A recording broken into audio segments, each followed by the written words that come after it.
Hi, this is Dr. David, and I want to welcome you back to the Fresh Start with Dr. David podcast. It is Monday, May the 8th, 2023, and I'm so glad to have you here today. And I'm going to talk about a topic that I've been wanting to talk about for a long time. I just hadn't gotten around to it yet because it covers so many different areas of our lives and affects us in so many ways. Um, it actually has the potential to affect us in more ways than almost anything else, aside from emotions like love and hate, and mental processes like planning ahead and things like that. But I'm definitely going to dive into it today. But it's very expansive. So welcome back. It has been, I think, maybe a week or actually less than a week since I recorded some episodes. So be sure to please check the podcast, and you can do that on any device or any program that you use, whether it's Pandora or Spotify or Google Podcasts or Apple Podcasts or YouTube or whatever. The episodes are there. In particular, I believe last week I recorded 3 episodes.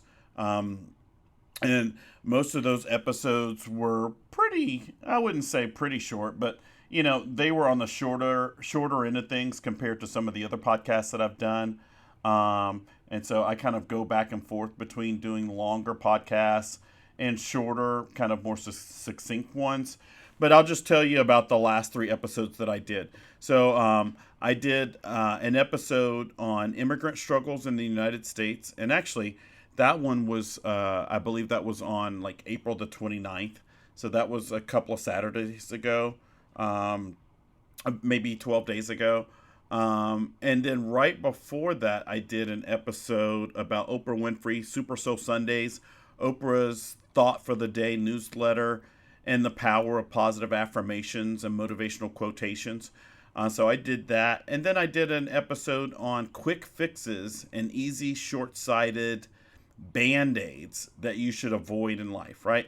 And I talked about some products out there that have taken that approach or said that in their advertising, although I've noticed that some of them lately, including the brand Lumi, the deodorant Lumi, has kind of changed their strategy and their pace and their kind of message lately, which I don't think it was because of my podcast episode, but I noticed that. And I'm guessing it's from feedback that they got from surveys, excuse me, or survey data from other people that suggested that maybe the message that that they were sending wasn't the right one, or that didn't resonate with people. And anyway, but check out those episodes. Um, the episode on immigration is an episode that's not just about immigration, but it's just about how we treat people who come to this country. It's also about some of the inefficiencies and just kind of failure in the U.S. Postal Service. And in this case, I did a full episode with a client of mine named Eden, who's been here on a student visa. She's here from Israel, and her visa was lost in the mail, and it hasn't been found. And the remedies that are left for her are abysmal. So anyway, check out that episode about about immigrant struggles in the United States, but just basically about the U.S. Postal Service too, and just kind of like how all this works and how we're so far behind other countries. It doesn't make sense. So check out those episodes. Definitely check out the episode about Oprah Winfrey, Super Soul Sundays, Oprah's Thought for the Day newsletter, and about positive affirmations and motivational quotes. As I shared in that episode, and as I've shared in other episodes, Oprah Winfrey was the impetus for me to write my books, including my 2 self-improvement books, and also the Nutrient Diet, the diet book. So definitely check out that episode. So anyway, I'm glad you're here. And so today we are going to tackle or talk about the topic of boundaries. And one of the reasons why, and I'll also say this too, this episode, this topic will probably span 2 episodes. I also have an upcoming episode that I'm going to do about COVID-19, the pandemic, and other viral things that are hopping around that nobody's talking about.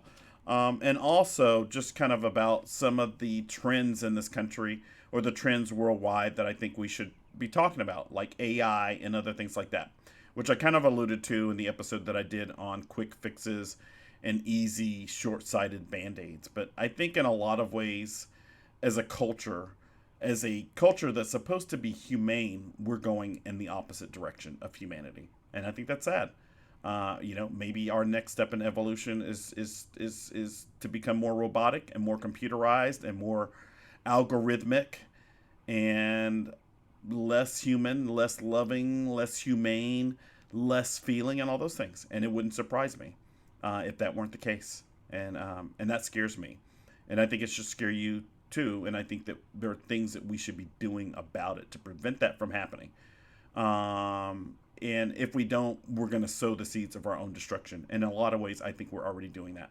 You see a lot of the people who are kind of the forefront of technology are already kind of pulling back the reins and saying, oh, well, you know what? Maybe we need a 6-month moratorium on AI and AI technologies. Well, it's kind of too late now. You've already opened Pandora's box, and you can't stop it now. And you can try, but I don't think you can. Just like you can't stop viruses that you create in labs or manipulate in labs and change into something that the world can't control.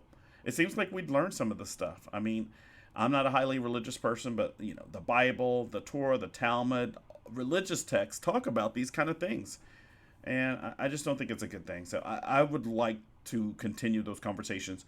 And I will do that in future episodes. But like I said, this episode on boundaries will probably span 2 complete episodes. So without further ado, let's get started. So the first thing is, I guess kind of the obvious question: what is a boundary, right?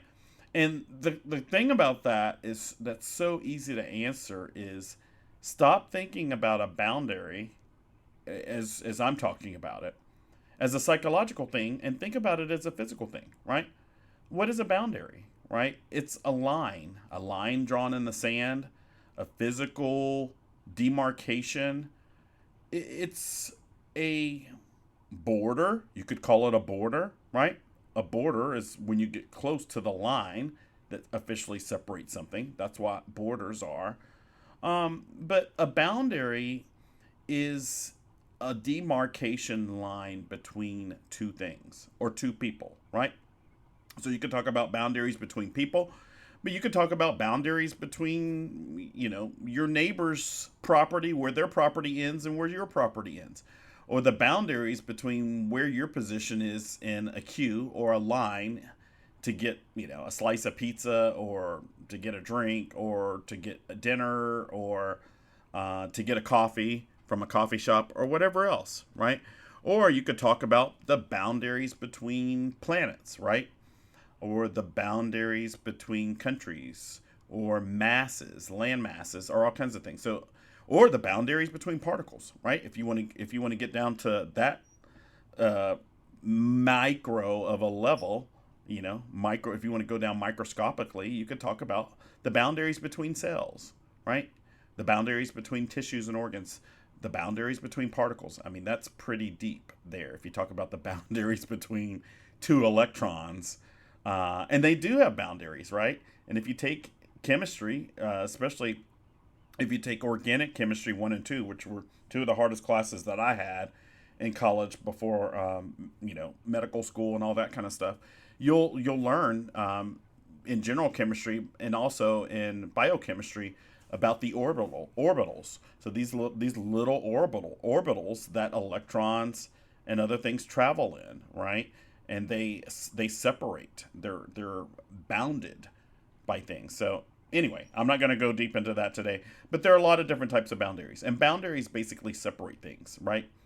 They represent demarcation lines, and excuse me, bear with me. There are many different types of boundaries, but I'm going to talk about 7 basic types of boundaries, right? There are physical boundaries, right, which I talked about, that separate your neighbor's yard from your yard, or one country from another country, or one continent for another from another. A lot of times we use water on this planet to separate those, but there are demarcation lines too, and I think we use what, latitude and longitude to do that. There are sexual boundaries, right? There are boundaries that you have about sex, about what you'll do sexually and what you won't do sexually, about who you allow to have, you know, sexual advances towards you and who you don't, and the same for yourself. So there are sexual boundaries, and there are emotional and mental boundaries about what you'll allow yourself to be put through or subjected to or dive into or things like that. There are spiritual and religious boundaries, right? There are lines that people don't cross spiritually or religiously, whether it's, not writing the numbers 666 in a row for some people, or not stepping in certain places or not doing certain things at certain places. There's certain things that people might do at their home or at a bar that they're not going to do at their church or their synagogue or their temple, those types of things. There are financial and material boundaries, right? And we all know about those. There are people that you would loan money to and may loan money to, and people you don't. There are some people that you give money to and other people that you don't, right? Usually the circle that people have for giving away money and loaning money tends to be very small, right? Now the circle that they will accept money from might be different, but the circles for giving and loaning tend to be very, very small, right? Because of the problems that they can create. We have boundaries about time, right? We don't want to be bothered at certain times, and that's how we define our days and our nights, right? A lot of people don't want to take business calls after a certain time. For a lot of people, it's 4 or 5 o'clock. For somebody like me, who's a minority with a holistic mental health and wellness practice and other practices, that boundary tends to be later in the day. Just as an aside, part of that is being willing to do things that other people might not have to do to achieve goals that other people might not want to or be able to achieve. That's just kind of the way that it works, the way that I look at it. I don't blame stuff on that, but I look at it as, what, hey, I might have to work later than some people. I might have to dig deeper. I might have to work harder. And that's just kind of the way it is. But we do have boundaries about time, about who gets our time, for how long, what we charge for our time, if it's professional or personal, and how we divvy up our time, relaxation time versus work time. And then there are also boundaries that go into a different category that's listed here as non-negotiable boundaries, right? So, like I said, those are the 7 major types of boundaries: physical boundaries, sexual boundaries, emotional/psychological boundaries, spiritual/religious boundaries, financial/material boundaries, time boundaries, and then non-negotiable boundaries. And I think non-negotiable boundaries includes all those other categories, or most of those other categories of things that we just are non-negotiable, non-starters, right? Things just that don't get done or won't be done or aren't considered, right? So I mentioned something a little bit about an example of the boundaries, but some basic ones: rivers, mountain ranges, oceans, deserts. Those are physical boundaries. We also have political boundaries between countries or states and along physical boundaries. So, an example that's given here that I pulled up was the boundary between France and Spain follows the peaks of the Pyrenees Mountains, while the Alps separate France from Italy. So anyway, that just tells you something. And here's a good kind of clue in terms of people who are studying or learning to study or in classes like that. Honestly, a lot of test questions are based on boundaries, right? The boundaries between this disease and that disease, which is what I kind of experienced in medical school, or the boundaries between this type of cell and that type of cell. Those tend to be exam questions. The boundaries between this landmass and that landmass, this country and that country. So boundaries tend to get tested. We tend to get tested about those, right? And in life, our boundaries tend to get tested too. So our boundaries get tested in 2 ways: on exams and in classes, but also in real life, right? let's see, how else could a boundary be defined? A boundary is a border, and it can be physical, such as a fence between two properties, or abstract, such as a moral boundary that society decides it is wrong to cross. If you have no sense of boundaries, you probably annoy people sometimes by getting too close to them or talking about inappropriate topics, right? And that brings in the concept of emotional and mental boundaries, right? Or maybe even sexual boundaries, depending on what you're talking about, right? But generally speaking, if you cross people's boundaries, it makes them feel uncomfortable.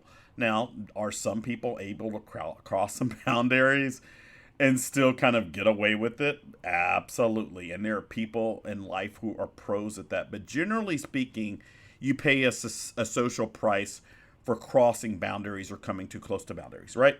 And the example that I just said was one about moral boundaries, right? Some examples of moral boundaries are, religious texts tend to talk about those, right? Boundaries like usually are sins. So usually sins are one of the biggest source of boundaries that we have, and or things that we consider sins. I'll just put it like that, right? That way, regardless of your religious or spiritual beliefs, I'm not offending anybody. But generally speaking, when you talk about sins or wrongdoing, those are people crossing boundaries, and those differ by culture, right? But some of the basics that we have, and I think I'm a big movie fan, so the movie Seven, which is one of my favorite movies ever, with let's see, Morgan Freeman, Brad Pitt, and Kevin Spacey, and some other people. But those are the main actors in that movie. It's a brilliant movie. If you haven't ever seen it, you should see it. But they bring up Morgan Freeman and the character that's played by Brad Pitt, who's a detective. They're both detectives, trying to find out who's killing people or committing murders. But they do some search in books, and they have to go through all these different books and these different authors like Chaucer, and who else do they have? Maybe Shakespeare or something, but Chaucer, people like that, and they talk about the seven deadly sins, right? And I hadn't studied these, but let me see if I can pull up a couple. The seven deadly sins are sloth, envy, vanity, wrath, gluttony. That's five of them. I named vanity already. There are a couple of more, right?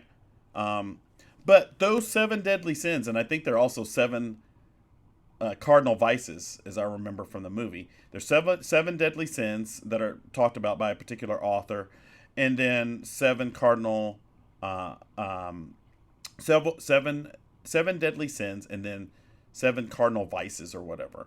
But and maybe they're the same, but basically, or seven cardinal virtues and seven cardinal vices, right? Vices versus virtues. But most of the sins that we recognize in our culture, the things that you just cannot do, like murder, is a sin, right? But it's also against the law. So that just tells you how big of a boundary that we have on taking somebody else's life. And even by accident, it used to be the case. Our boundary has changed on murder, right? It used to be the case that you could, do something and you were in a bad state of mind, like in the throes of a psychosis or a mental illness, or under the influence of a substance, or in a certain state of mind, like rage or something like that. And you could commit a crime and kind of get away with it, even though you'd have to live with the consequences, which is different for every person depending on their personality and their values and morals and ethics and principles. But you could get away with stuff. That has changed a lot. So now when people commit murder, even if it's because they're in a psychotic state, we're less forgiving as a society. And that's true of a lot of other things too. But basically, most of our sins things that we consider sins or cardinal vices are things that we consider to be boundaries that aren't allowed to be crossed. Some of them that we do more and more kind of allow to be crossed, which is taking things in the opposite direction, is things like adultery, and a lot of times people try to avoid it being considered to be a vice or a sin by having open relationships and friends with benefits and all these other arrangements. So, in some ways in society, we we change our boundaries in one direction or another. We change the boundary so it's more permissive, or we make it so that it's more restrictive. In the case of murder and things like that harm people, we've made our laws and our policies and our kind of beliefs more restrictive. Like, it's more restrictive about, or more restricted in what you can do and kind of get away with it. Whereas in other things, we become more permissive about sexuality, more permissive about relationships, more permissive about things like divorces, right? That was another thing that was considered a sin in the past, of divorce. And in some places, it's still very difficult to get a divorce. And if you watch the recent things with the royal family and the coronation of Prince Charles and all that kind of stuff, where they kind of changed the lines of succession, you can see how some of that stuff has changed because of divorce, which wasn't previously allowed. So anyway, we have boundaries about all those kind of things. But let's talk about a question that comes up. What does a person with no boundaries look like? That's a really good question. Well, here's an answer that I found online, and I'll talk about it. Individuals who lack appropriate boundaries, and notice how they kind of frame that between appropriate and inappropriate boundaries. But individuals who lack appropriate boundaries often struggle with telling others how they feel for fear of rejection or ridicule or reprisal, struggle with feeling burdened by how others perceive them due to a desire to people please, strive to make everyone happy with their performance at work, in school, at home, etc. Right? And I like that definition and those examples. I think those are pretty good. So I'll just say what I'd like to say about that in terms of introducing that topic and talking about it in general, and then I may dig a little bit deeper about different boundaries that we set. Basically, people who don't set boundaries allow everything in, right? And I like to use, and I talk about this in my book, The Nutrient Diet, but just think about a faucet system, a water system, right? You have a filtration system, and we use filtration systems in our water and in other systems now, right? But your faucet doesn't just let everything in, right? It doesn't. Our water systems don't let everything in. If you let everything in, you'd be drinking, I don't know, pills that somebody flushed in the toilet, or I don't even want to go else with some of the other things that you'd be drinking. But, just think about it. You'd be drinking rocks and sand and pellets and all kinds of stuff if your sink didn't have filtration systems. If the water system didn't have filtration systems. That's why we have filters and filtration systems, right? They're called filters. Because you filter what comes in and you filter what comes out, right? The same thing is the opposite is said of people who don't have boundaries in the things that they say and what they express, right? And we kind of say that those people don't have filters, right? They may be really picky about what they hear from you or what they allow you to say or do, but then anything just flies out of their mouth, or, and they just don't have a filter. They're not using boundaries. But basically, a lot of people who don't have boundaries just don't have any rules or frameworks for allowing people to treat them certain ways. So they often get taken advantage of. The other way of looking at that too is a lot of times people with issues with boundaries or who lack appropriate boundaries also will do things like ask for inappropriate things and desire inappropriate things and things like that, right?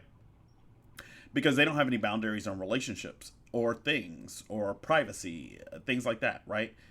They may make sexual advances in circumstances that are completely inappropriate. They may make jokes that kind of are inappropriate.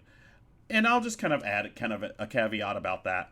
One of the reasons why comedy is so important in our country, in our culture, and across cultures really is it allows us to be honest and open up in a comical and comedic way about boundaries and things like that. So comedians talk about boundaries probably more than any other group besides psychologists, therapists, family therapists, marriage counselors, psychiatrists, life coaches, executive coaches, business coaches, things like that.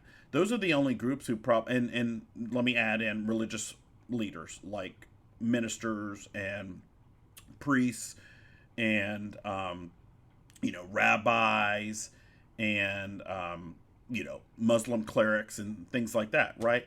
But aside from religious figures and aside from people who work in those industries professionally, comedians probably tackle boundaries more than anything else. And that's why they make us laugh, because they talk about things that most of us feel uncomfortable expressing, and they do it in a way that makes us at ease. And that's the brilliance of comedy. And that's why, one of the reasons why I agree with people like Bill Maher and other comedians who've kind of expressed that we shouldn't be censoring what comedians do, because they allow us to discuss things in a comedic way. Now, that doesn't mean that comedians can't cross the line. I mean, obviously they can, physically, as you can imagine what I'm thinking about, or even verbally, right?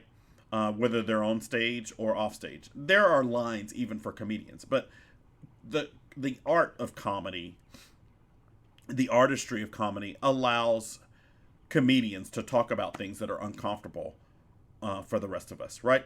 But that's the whole purpose of boundaries, is to allow us to communicate and have relationships with people who have values, principles, beliefs, personalities, principles, ethics, ethos that are different from ours, right? And that's the boundaries definition that I like to use the most. Boundaries, and I think maybe this is on my website. I can't remember if it's on my website, but it's certainly something I talk about in other episodes. It is certainly in the episode that I did, the couple episodes that I did for AmeriGroup Insurance, for parenting and family dynamics and family relationships and just kind of life nuggets and health and mental health. But it's this definition.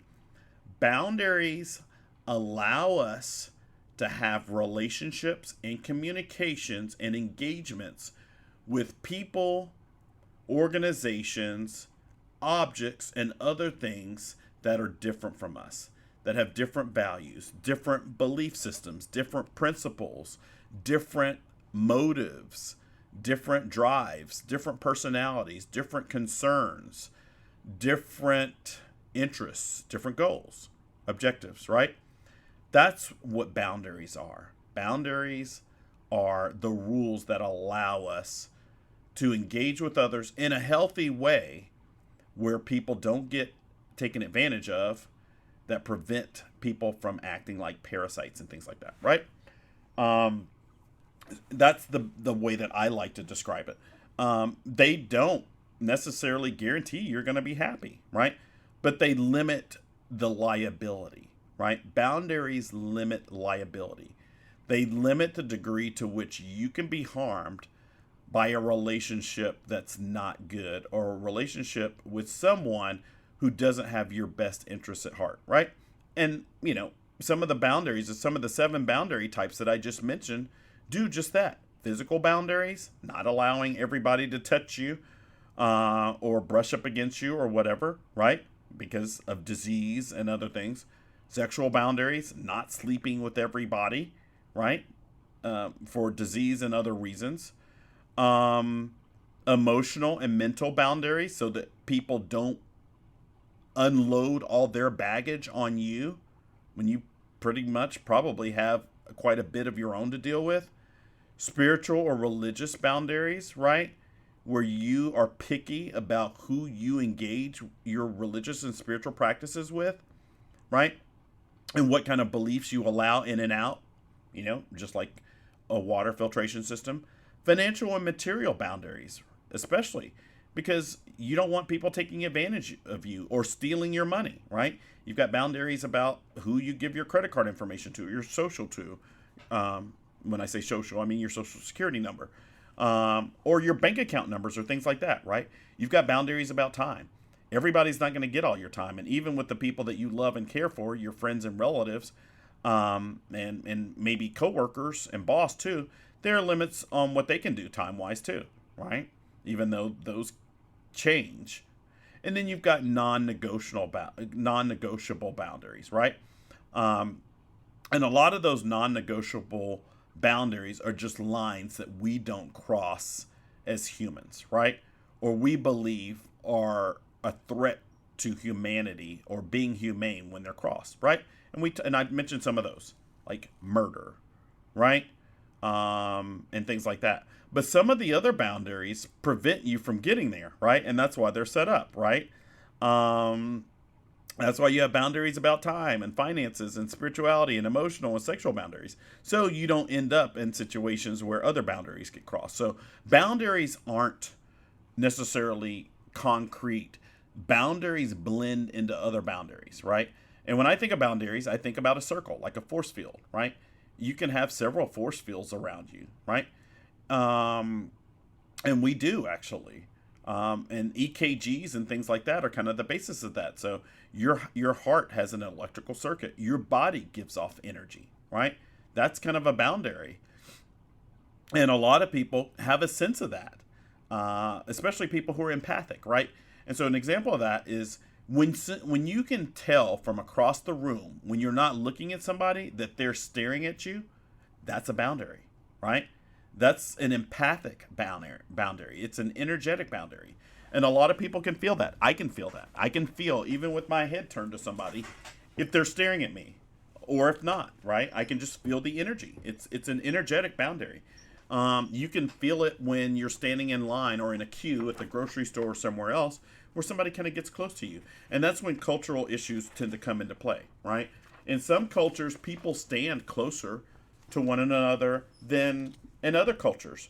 Generally speaking, I believe, I could be wrong about this, but I believe generally in westernized cultures like in the United States, or maybe even places like Canada or the UK, people tend to stand a little bit further apart than they do in some other cultures. In some other cultures, they tend to stand closer together. Now, I don't know if that's just a function of the density of the population in which you grow up, which I think that's probably part of it, or just kind of safety concerns about being pickpocketed and things like that.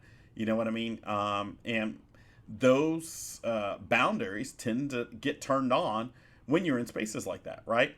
I kind of have a greater sense of how close somebody is to me at a concert or something I don't go to on a regular basis because I don't want to be pickpocketed. Now, there are other things that you can do to create boundaries, physical boundaries about being pickpocketed, like switching from a regular wallet to a card wallet and only carrying cards and putting those in your front pocket instead of your back, right? That's some of the an easy boundary you can do to prevent yourself from being pickpocketed. You might do that when you're in a foreign country. You might do that when you're at a club. You might do that when you are at a busy place like a concert venue or something like that. But people do things like that in order to protect themselves, right? So what are healthy boundaries, right? Let's define what healthy boundaries are. And then I'll expand a little bit about it, right? And I'll make some suggestions about places where you should have boundaries and why during this episode. And then in the next episode, I'm going to dive a little bit more into boundaries. I could do 10 episodes on boundaries, honestly. It's such a big topic. And I would say this, if you don't do anything else after you listen to this podcast, create some boundaries about the people that you spend time with and the things that you do on a regular basis. And I promise you, it will change your life in the most positive ways. The boundaries that you fail to create hold you back. And the boundaries that you do create allow you to move forward, right? I know it sounds counterintuitive, but it's absolutely true. The more boundaries that you create about your energy, your time, your emotional space, your psychology, sex, social media, finances, morals, principles, ethics, things like that, the better off you are. Now, that doesn't mean that you should not be friends with people who have a different religious system or different religious belief than you, or of a different ethnicity or different education or anything like that. It doesn't mean that, right? That's not what I'm talking about. But at the same time, you should care about the people you spend time with, right? Now, for me, I don't have a boundary. I don't have boundaries about people with different religious beliefs. Now, if they're terrorists or something like that, that's a little bit different, right? That crosses the line. That goes into that category of non-negotiables for me, right? But, I've got friends who are Muslim. I've got friends who are Jewish, like I am. I've got friends who are Christian, like I grew up. I've got friends who are Taoists and friends who are, every other religious, affiliation you could imagine. I don't have boundaries about that. But when people commit violence, that's where I have a boundary. And I don't want to be around anybody who commits violence, regardless of whether it's in the name of religion or God or whoever they worship or not, right? That's my boundary. It's about violence. And that, to me, goes back to you are kind of the company you keep. So I would not keep company with people who commit crimes or are violent, right? Generally speaking. Excuse me. But healthy boundaries are defined as the limits you place around your time, emotions, body, and mental health to stay resilient, solid, and content with who you are. And I would add, but also be willing to change. These empowering borders or boundaries protect you from being used, drained, or manipulated by others, right? But I also think that they can prevent you from growing, right? You need some boundaries so you can grow, right? Just like you can't put two plants too close together or two animals too close together. They need room to grow, right? People need room to grow. And that's why a lot of times you see relationships don't work out, because people don't have enough boundaries to allow themselves to grow. Now, sometimes that keeps people together who shouldn't be together. So that's the opposite of it, the inverse of it. Sometimes boundaries prevent people from growing and it makes them fall apart or grow apart. The other way that it happens is people don't allow boundaries to let them grow in different dimensions, and they end up growing into the same thing, and they just don't grow in the other ways that they should, right? But like this says, boundaries prevent you from being used, drained, and manipulated, right? And they allow you to become resilient, solid, content with who you are. But they also allow you, or should allow you, to evolve and grow and improve and mature and be abundant and resilient and stupendous and all of those positive, powerful things, right? So some of the ways that you could set boundaries, or some of the things that you can set boundaries around, your emotional energy, right? How you feel at one time, right? Your time, how much time you give people and what you give them time for. That's the most important thing. It's not just how much time you give to whom, it's also the kind of time that you give to them, right? And time for what, right? Personal space, right? That's just your personal space being around you. You need to have some boundaries around that. Sexuality. This is a big one. A lot of people have these days. It's so sad to see. I think it was the opposite way in the past, where people had too many boundaries maybe around sex. Maybe. I don't know. That's a tough one. But certainly today, people have so few boundaries about sex, right? I mean, none. And sexual advances. It's just unreal.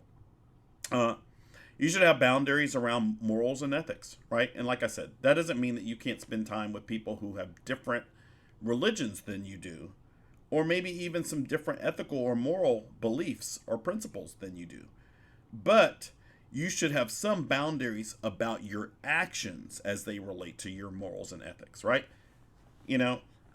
So you should have some morals about, stealing, or some boundaries about stealing, some principles, morals, ethics, and boundaries around taking things that don't belong to you.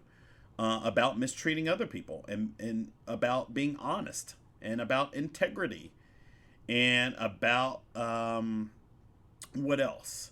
Morally. About how you treat other people, about bullying other people, about taking advantage of other people, right?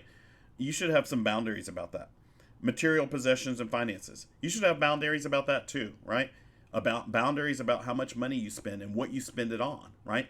Boundaries about spending on things that you need versus things that you want, right? If you don't have any boundaries about that, then you'll end up being a shopaholic and you'll spend a lot of money on things that you don't need, and you won't be able to afford the things that you actually do need, right?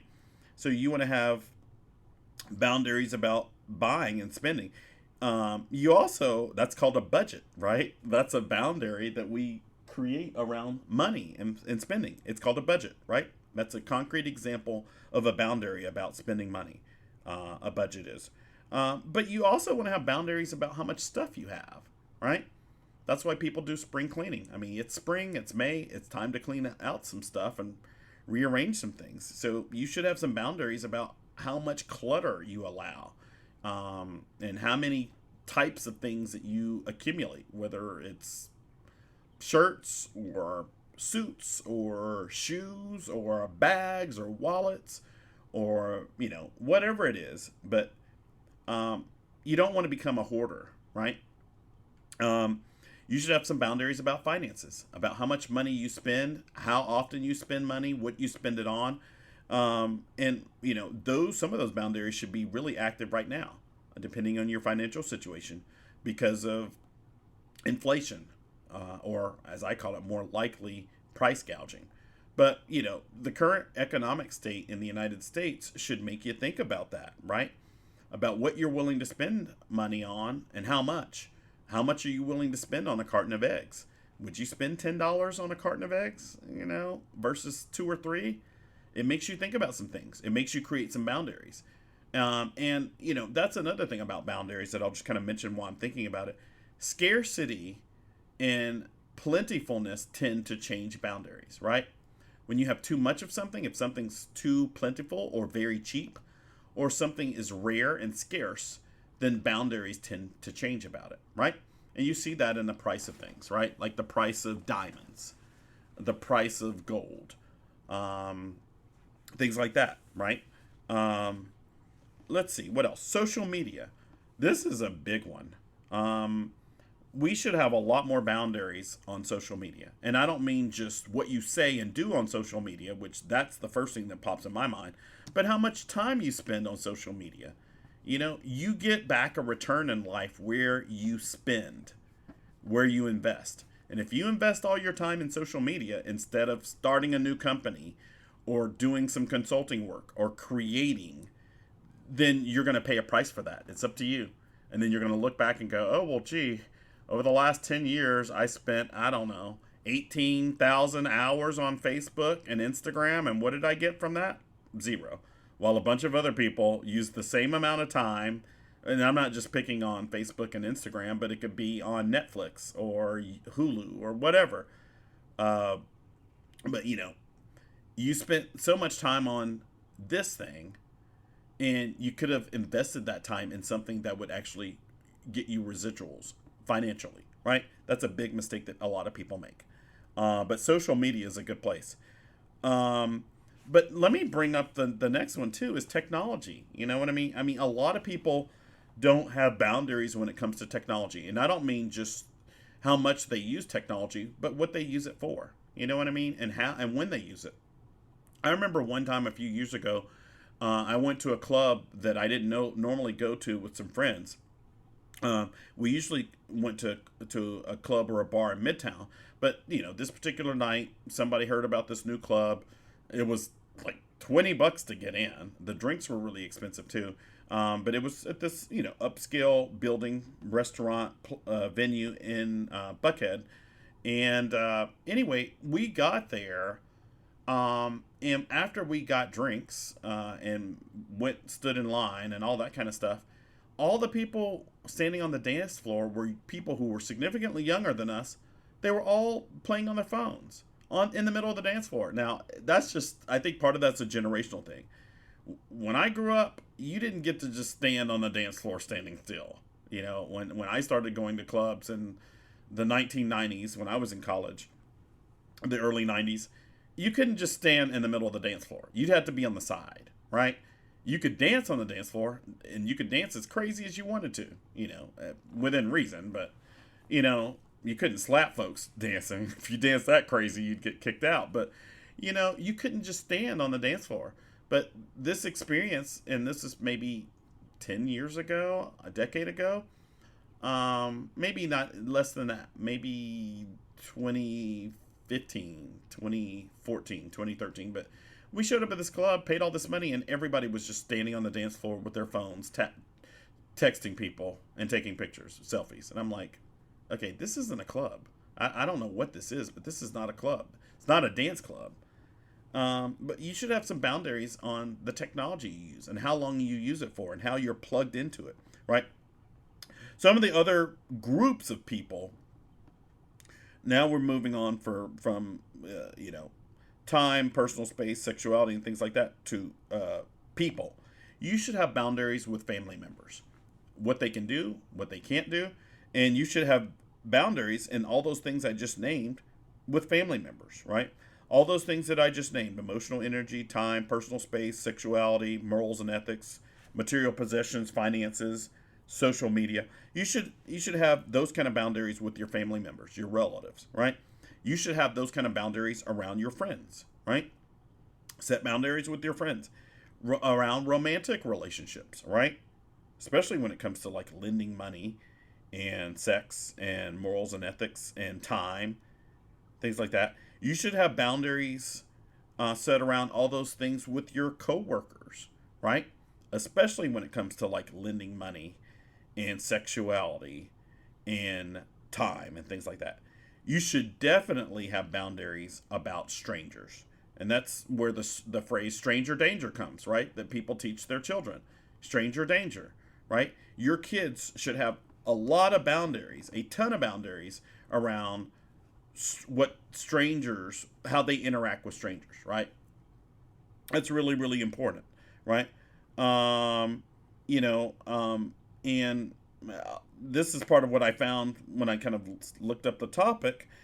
Though they aren't as blatantly clear as a fence, wall, or a no trespassing sign, healthy boundaries communicate to others what you will and will not tolerate. In short, boundaries empower you to take charge of your life, right? They do. Boundaries empower you to take charge of your life. But more than that, boundaries are proactive and preemptive. Boundaries prevent bad things from happening, and they prevent the circumstances and variables that lead to bad things happening, right? And I'll just kind of throw this out here as just kind of as an easy example, right?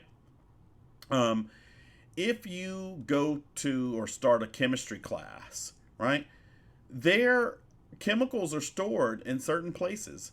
Your chemist or your teacher, your chemistry teacher or whatever, will have stuff stored. They don't just have hydrochloric acid just laying there on the counter, you know? That's just not how it happens. There's a reason why there are boundaries in places where acids and bases are kept to prevent explosions and stuff like that and to prevent people from getting hurt, right? Boundaries are proactive, preemptive, preventative measures to prevent people from getting hurt. Now, you don't, let me talk about balance and equilibrium.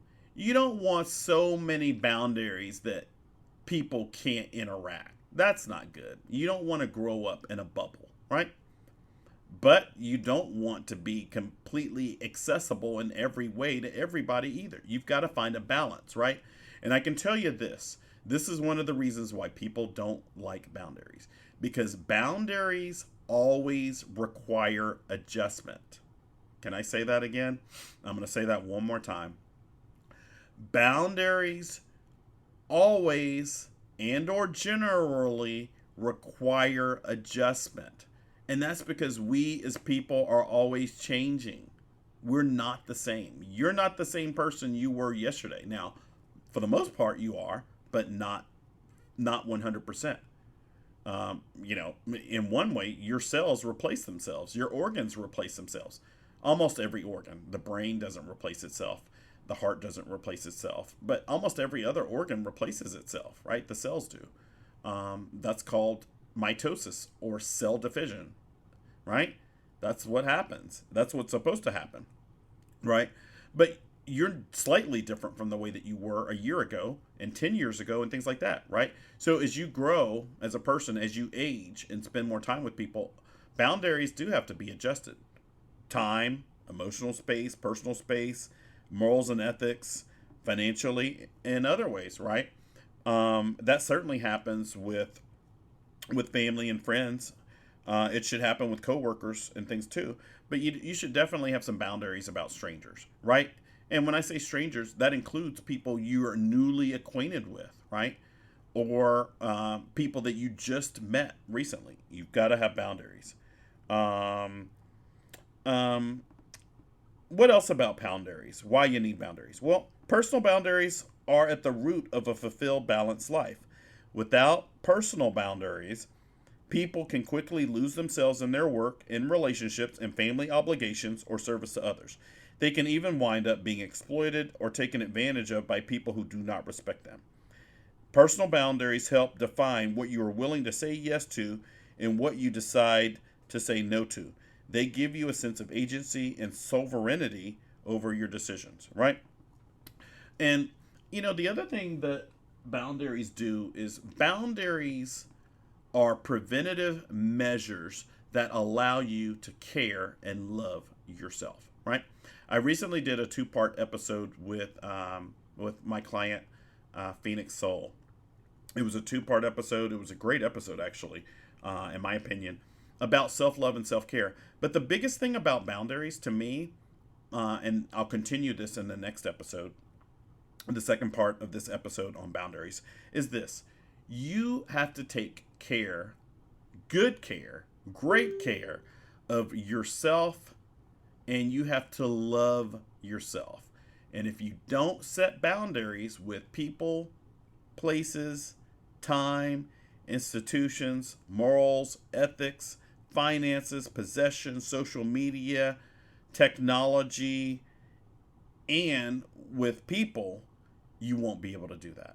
And if you can't take care of yourself and love yourself, then you can't do it for anybody else, right? You have to stand on your own 2 feet. You have to first stabilize yourself and make sure that oxygen is flowing from your mask in the event of an emergency before you can help the other passengers, right?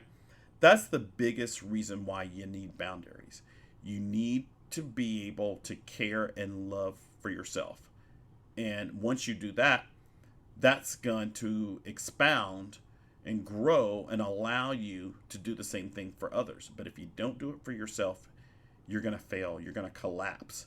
And then you're going to become a burden on someone else, right? The biggest reason that you should take from this first part of the episode on boundaries is boundaries allow for self-love and self-care, right? And if you don't have boundaries, you can't care and love for yourself. With that, I'm going to wrap up this first part of a 2-part or maybe even 3-part series, but probably just a 2-part series on boundaries. I can always revisit it later on, but this week, challenge yourself. Create a boundary about a friend, a relative, about money, about time, about your energy, about your personal space. And the thing about it too is when you create that boundary, it's also going to allow you to do something new that you haven't been able to do, because you're going to now have the time, the energy, the drive, the momentum, the enthusiasm, the motivation to do that, right? Because you didn't before. So boundaries allow you to do things, right? So thanks so much for tuning in today. Be sure to subscribe to the podcast. Please rate the podcast. Please share it with others. And then I will see you on the second part of this episode on boundaries. Thanks so much. Take care. Bye-bye.